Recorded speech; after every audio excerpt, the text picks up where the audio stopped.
I'm Bernard Bateman. I'm a 80-year-old retired telephone technician. I'm based in South Auckland, and the job that I do is recycling electronic waste. This hobby keeps me out of mischief and keeps me out of trouble, keeps me out of my wife's hair. We do it all at home. I've got a garage. The car goes out. We put up a trestle table. All the bits and pieces are stored out behind the garage, and we bring them in and slowly dismantle them. By word of mouth, people are now giving me bits and pieces, which we either sell or scrap, and the profits go back into charity.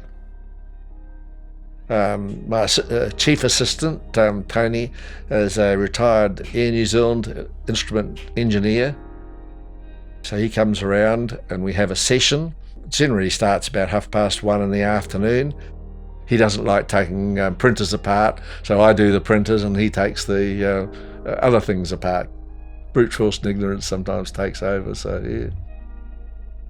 I've got a lot of sacks that I've cycled from a stock food place out in Takanini, and we put the various components into aluminium sacks, steel sacks.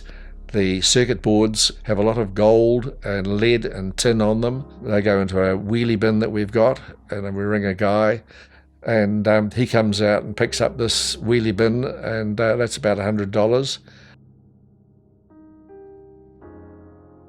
My wife looks out through the window and comments from time to time that, "Oh, I've got a new sculpture in the rockery."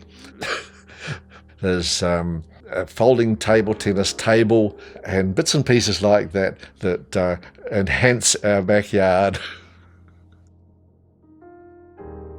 Verna says to me, "Oh," she says, "when are you going to get rid of so-and-so, out the back there?" And I say, "Oh, whenever, there's no, She's very, very, very, very, very understanding."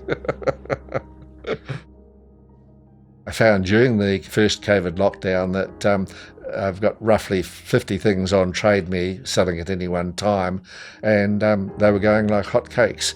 People obviously weren't able to use their money for travel and other items like that. So yes, we sold thousands of dollars worth of bits and pieces over that time, which was fantastic because it went towards our charities.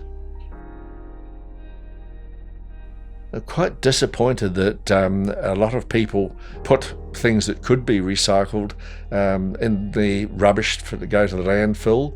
I think there's an education need out there for people to be aware that there are recycling places. I don't think the things last as long. I think there's a planned obsolescence in most items these days. So much plastic is used and the plastic goes brittle or gets broken.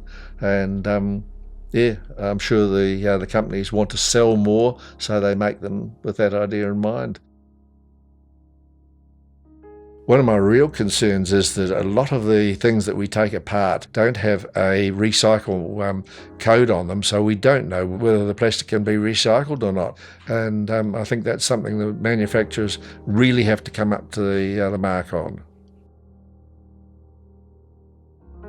Yeah, I think it gives me a great pride in being able to stop things going into the landfill. We're always complaining about the amount of plastic and everything, so it's good to be able to see it be repurposed. Some crowd are collecting plastic and using it in gate posts and things like that now. So a lot of the plastic that we get can be repurposed for that sort of thing. I think there's a growing area where people are becoming more aware of it, but it certainly needs to be a lot more education go on in that area. All right, not everybody wants all that junk out the back, but yeah.